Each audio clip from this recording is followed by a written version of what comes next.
ओम श्री हनुमते नमः।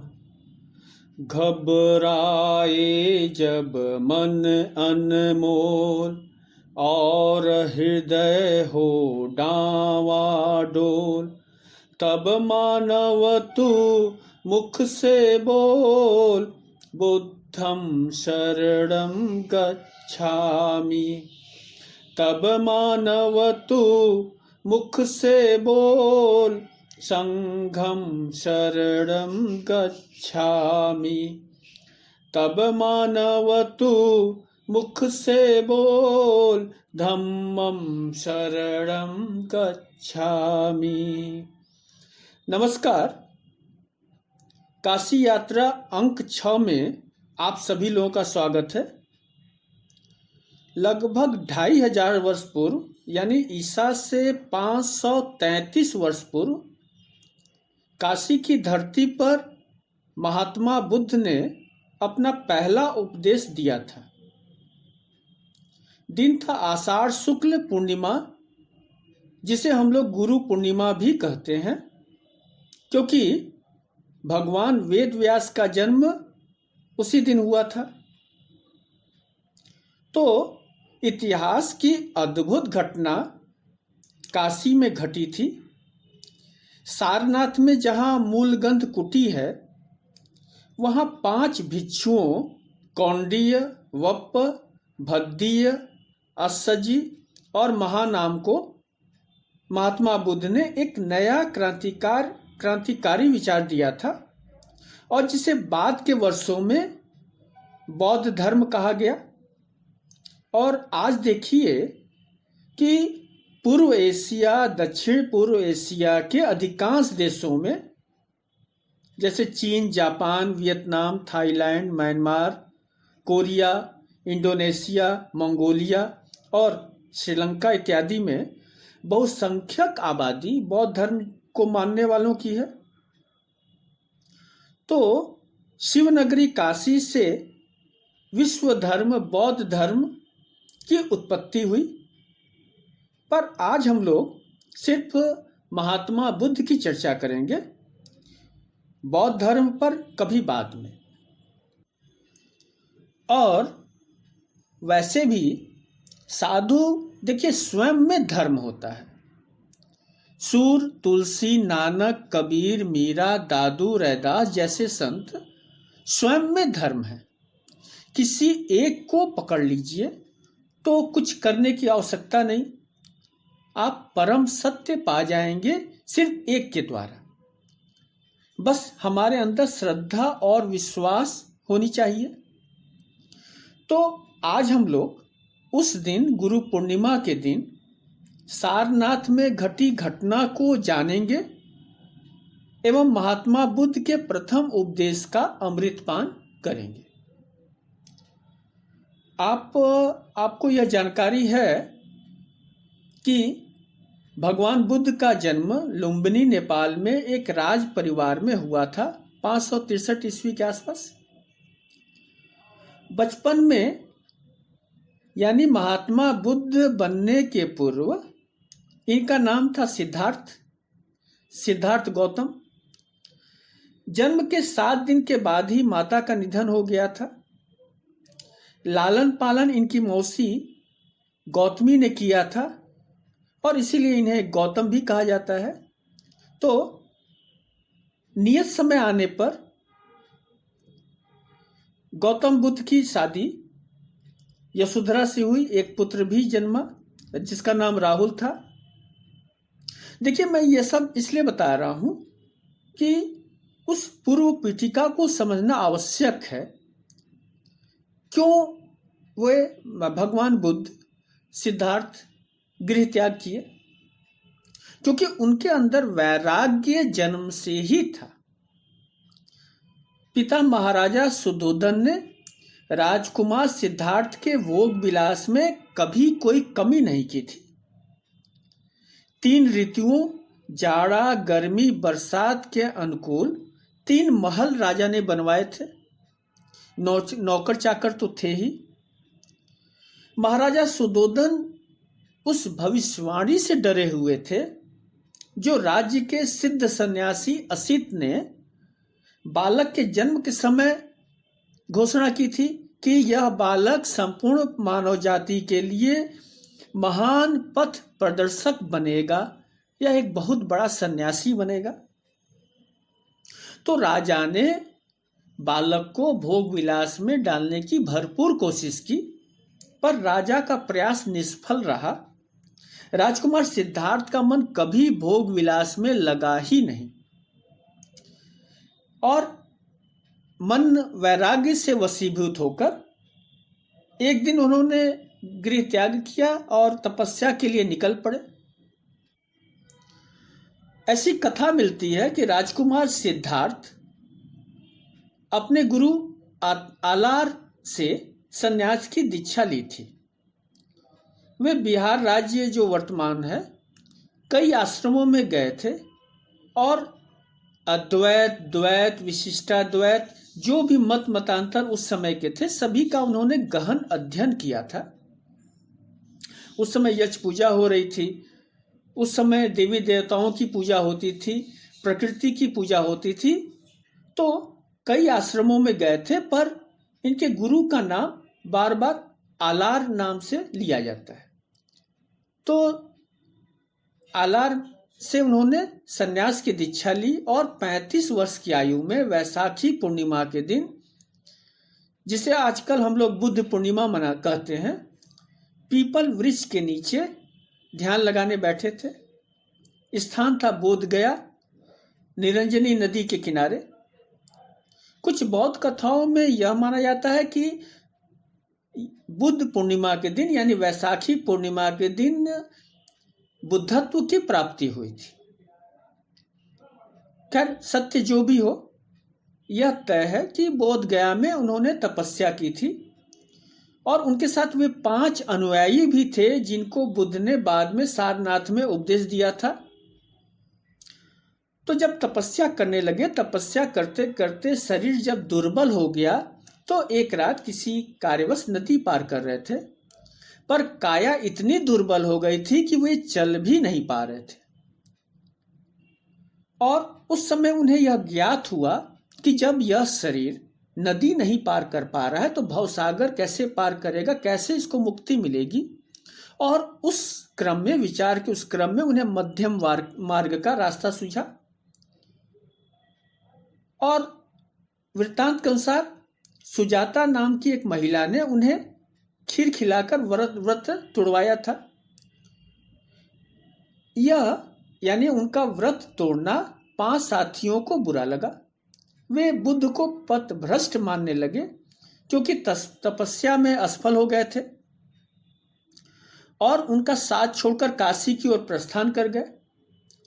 पर बुद्ध तो सत्य पा चुके थे। उनके समस्त विचारों को केंद्र में वह सत्य घूम रहा था। सत्य था मध्यम मार्ग। तो इन कथाओं को मैंने संक्षिप्त में कहा क्योंकि एक तो आप परिचित हैं और फिर महात्मा बुद्ध के प्रथम उपदेश को समझने में ये हमारे लिए बड़ी सहायता करेंगे। अब आगे हम लोग बढ़ते हैं। गया से संबोधि के प्राप्ति के बाद महात्मा बुद्ध काशी की ओर प्रस्थान करते हैं। उन्हें अपने 5 अनुयायियों की चिंता थी। देखिए, गुरु अपने आश्रितों को कभी नहीं छोड़ता। गौतम बुद्ध की जो गया से काशी की यात्रा है, मूलतः एक सन्यासी की भगवान बनने की यात्रा है। और जब महात्मा बुद्ध काशी गंगा तट पर पहुंचते हैं तो नाव की उतराई देने भर भी मुद्रा नहीं था। मगध साम्राज्य के महाराजा बिंबिसार उन दिनों थे और काशी उनके अधीन था। उन्होंने नाविकों को संदेश भिजवाया कि कोई कर लिए बिना सबको गंगा पार कराइए। इस तरह महात्मा बुद्ध गंगा पार कर गए और 5 शिष्य जो कि सारनाथ में थे उनसे मिलने के लिए पहुंचे। जातक कथाओं में इसका बड़ा आनंददायक वर्णन मिलता है। महात्मा बुद्ध को दूर से आता देख 5 भिक्षुक आपस में बातचीत करते हैं कि देखो, साधना भ्रष्ट संचय कर्मी गौतम आ रहा है और इसका स्वागत हम लोग नहीं करेंगे, अभिवादन नहीं करेंगे, इसके प्रति सम्मान तो प्रकट करने की कोई बात ही नहीं है। हाँ, एक आसन रख देते हैं, इच्छा होगी तो बैठेगा या न बैठे। पर बुद्ध जब निकट आते हैं तो उनके तेज को देखकर पांचों भिक्षुक अपना निश्चय भूल जाते हैं। एक भिक्षु आगे बढ़कर पात्र चीवर ले लेता है, दूसरा आसन दे देता है और युग परंपरा के अनुसार पैर धोने के लिए जल की व्यवस्था हो जाती है। अब बुद्ध बोलना शुरू करते हैं। श्रोता कुल 5 कौंडिय, वप, भद्दीय, अस्सिज और महानाम। पर कौन जानता था कि मानव इतिहास की यह दुर्लभतम घटना होने वाली है और जिसका व्यापक असर पूरे विश्व पर पड़ना था। बुद्ध ने अपने प्रथम उपदेश में 4 आर्य सत्य का सूत्र दिया। आर्य का अर्थ होता है श्रेष्ठ। पहला आर्य सत्य था जीवन में दुख है, दूसरा दुख का कारण है, तीसरा दुख दूर किया जा सकता है और चौथी बात दुख करने का उपाय है अष्टांगिक मार्ग, यानी 2 अतियों के बीच मध्यम मार्ग। और ये 8 मार्ग जो महात्मा बुद्ध ने सुझाया, सम्यक दृष्टि होनी चाहिए, सम्यक संकल्प होना चाहिए, सम्यक वचन होना चाहिए, सम्यक कर्म होना चाहिए, सम्यक आजीव होना चाहिए, सम्यक प्रयत्न होना चाहिए और सम्यक स्मृति तथा सम्यक समाधि।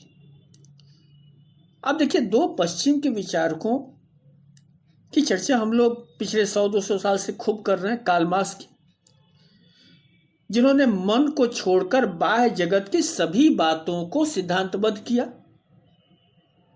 और दुख से निवृत्ति का उपाय बताया। एक दूसरे विचारक जिनकी धूम है वो फ्रायड, आप सभी जानते हैं कि संसार के सभी दुखों का निदान मन यानी अंतश्चेतना में खोजा। अब सोचिए कि हजारों वर्ष पूर्व मार्क्स, फ्रायड दोनों के दर्शन हमें बुद्ध के 4 सूत्र में मिल जाते हैं। तो आइए स्वयं के लाभ के लिए 4 आर्य सत्य का थोड़ा सा अध्ययन कर ले, थोड़ा समझ ले। बुद्ध कहते हैं जीवन में दुख है, हम सभी को पता है। फिर बुद्ध कौन सी विशिष्ट बात कर रहे हैं? देखिए, एक मौलिक भेद है, बहुत बात सूक्ष्म है, एकाग्र होकर पकड़ना पड़ेगा कि जब हम जैसे लोग जब दुख देखते हैं तो इसे स्वाभाविक मानते हैं। ज्यादातर सुख की आशा में दुख झेल जाते हैं, कई कर्म करते हैं कि भविष्य में सुख मिलेगा। धीरे धीरे जब आयु बढ़ने लगती है तो भविष्य भी सीमित होने लगता है, आशाएं कमजोर पड़ने लगती हैं, बुढ़ापा भी आ चुका रहता है। अब कोई कार्यक्रम हमारे पास नहीं बचता है मन को बहलाने का, तो हम लोग यह मान लेते हैं कि बुढ़ापा कष्टकर है। यह बात गांठ बांध ले, जो आज खुश नहीं है, सुखी नहीं है, वो कल भी नहीं रहेगा। मैं बात देखिए मानसिक चेतना की कर रहा हूं। भौतिक पदार्थों की कमी अधिकता तो होती रहेगी। आज कम साधन है, कल हो सकता है कि अधिक साधन हो जाए, उससे कुछ समस्याएं सुलझ जाए। पर दुखी भाव जानने वाला नहीं है। महात्मा बुद्ध इलाज बता रहे हैं कि यह रोग है, पहले इसे पहचान लो। जीवन दुखमय नहीं है, जीवन में दुख है, यानी दुख कहीं से आया है, यह स्वाभाविक नहीं है। इस दुख को पहचान कर लो, बढ़िया से जान लो कि यह दुख क्यों है। क्या साधन की कमी से हम दुखी हैं या अपने अहंकार के कारण दुखी हैं? भगवान बुद्ध जब कहते हैं कि संसार में दुख है तो दुख को जानने की बात करते हैं, उसको पहचानने की बात करते हैं, उसको आप देखिए साक्षी भाव से देखने की बात करते हैं। दूसरा आर्य सूत्र भगवान ने दिया कि दुख का कारण है, यानी यह अकारण नहीं है, यानी हमने कुछ दुख अपने प्रयत्नों से पाया है और कुछ यत्न करके हम सजो रहे हैं। एक चीज गौर करें आप, हमारे अंदर कितनी हिंसा है देखने की कोशिश करें। और मैं एक सामान्य सी बात कर रहा हूं कि आप देखिए कि यहाँ प्रत्येक व्यक्ति प्रत्येक को अपनी तरह बनाने में लगा है। पता नहीं क्या लाभ मिल रहा है, और यह सबसे बड़ा दुख है। संसार में जो है जैसा है उसे हम स्वीकार नहीं कर पा रहे हैं। बचपन में विद्यालय दौर में पहले हिंदी विषय में एक निबंध 20 अंकों का आता था, और उस जमाने में हमारे जैसे लोग बहुत सारे कोटेशन याद करते थे। मुझे एक का स्मरण आ रहा है कि गर कलम न छीनी गई तो हिंदुस्तान बदल के छोड़ूंगा, इंसान है क्या मैं दुनिया का भगवान बदल के छोड़ूंगा।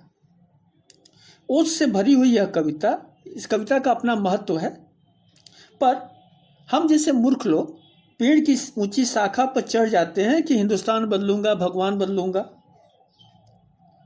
आप गांधी, सुभाष, पटेल, नेहरू तो हैं नहीं कि देश को बदल देंगे, और आप में तो स्वयं को बदलने की ताकत नहीं है।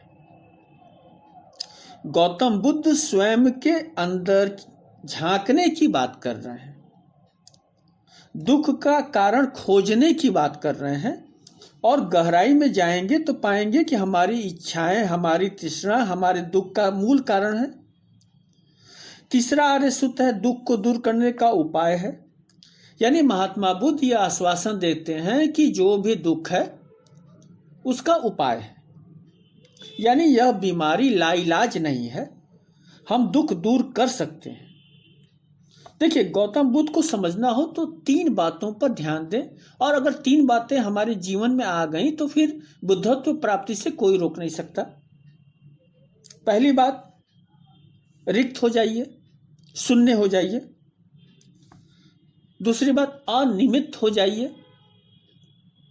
और तीसरी बात, अपनी यात्रा अपनी आत्मा के प्रकाश से करिए। बहुत ही बुद्ध का मीठा दर्शन है आत्म साक्षात्कार का। जीवन में सरलता लाने की बात बुद्ध करते हैं। बुद्ध ने कोई ऐसा सूत्र नहीं दिया, बहुत साधारण सा सूत्र दिया कि दुख है, दुख का कारण है, दुख का कारण उपाय है, और वो उपाय क्या है? अष्टांगिक मार्ग, 8 मार्ग, 8 चीजें हैं जिनको करो, दुखी नहीं रहोगे। तो इसकी चर्चा हम लोग कभी विस्तार से करेंगे। बुद्ध का जो अंतिम सूत्र है जिसमें कि मध्य मार्ग की 8 बातें हैं, उनको भी थोड़ा सा हम लोग समझ लें, संक्षिप्त रूप से ही सही। इन 8 मार्गों को भगवान बुद्ध ने दुख से मुक्ति का मार्ग कहा था, और उपाय बताया कि इन 8 को अपनाकर, इन 8 मार्गों को अपने अंगीकार कर हम दुख से निवृत्त हो सकते हैं, निर्वाण प्राप्त कर सकते हैं। और पहला मार्ग बताया सम्यक दृष्टि, यानी धारणा मुक्त दृष्टि। हम वह देखें जो दिख रहा है, न कि जो देखना चाह रहे हैं। दूसरा उपाय सम्यक वाणी, यानी निरर्थक वाणी न हो, जो बोले सो निहाल, शब्दों पर ध्यान दें। तीसरा उपाय सम्यक कर्म, यानी कि वही करें जिससे जीवन का सार मिले, अनावश्यक व्यस्तता से बचें। फिर सम्यक संकल्प, हम जीवन में कई निर्णय लेते हैं पर उनके पीछे एक जिद होती है जीतने की, न जाने कितने परिश्रम करते हैं उस जिद को, उस संकल्प को पूरा करने में। बुद्ध कहते हैं कि योग्यता विचार कर संकल्प करें, जीवन का रस न खोएं, और बड़ी बात कि स्वभाव के अनुरूप संकल्प लें। 5वां उपाय बुद्ध बताते हैं कि सम्यक आजीव, यानी अपने लिए किसी दूसरे को कष्ट न डालें, जीव का सम्मान करें। फिर सम्यक प्रत्न, शरीर को कोई कष्ट न दे, न अति कर्मठता न अति आलस्य। 7वां उपाय बताया सम्यक स्मृति, यानी जो भी कुछ करें जागृत अवस्था में करें, जागरण की अवस्था में करें। और अंतिम उपाय सम्यक समाधि, यह अंदर की यात्रा का अंतिम पड़ाव है, जहां व्यक्ति सब कुछ करता हुआ भी केंद्र में शांत रहता है, अपने आत्म तत्व को पकड़े रहता है, और यही निर्वाण है बुद्ध का। सभी 8 उपाय करने योग्य हैं, सरल हैं, जीवन को अमृतमय बना देंगे। मैं कोशिश करूंगा कि कभी हम लोग इस चीज़ों पर विस्तार से संवाद करें। एक आखिरी बात मैं आज कहकर अपनी बात समाप्त करूंगा कि महात्मा बुद्ध ने उस गुरु पूर्णिमा के दिन अपने 5 अनुयायियों को एक बात और कही थी, और जिसका उद्घोष आजकल खूब हो रहा है, सभी लोग कर रहे हैं। हमारे लिए तो अब यह नारा बन चुका है, लेकिन इसकी घोषणा महात्मा बुद्ध ने की थी। चरत भिक्खवे चारिकम बहुजन हिताय बहुजन सुखाय। यानी हे भिक्षुओं, सबके हित के लिए, सबके सुख के लिए विचरो। देखिए, महात्मा बुद्ध के धर्म का यह शिखर है, और इसके ऊपर कोई धर्म हो नहीं सकता, कोई यात्रा हो नहीं सकती। तो आज बस इतना ही। नमस्कार।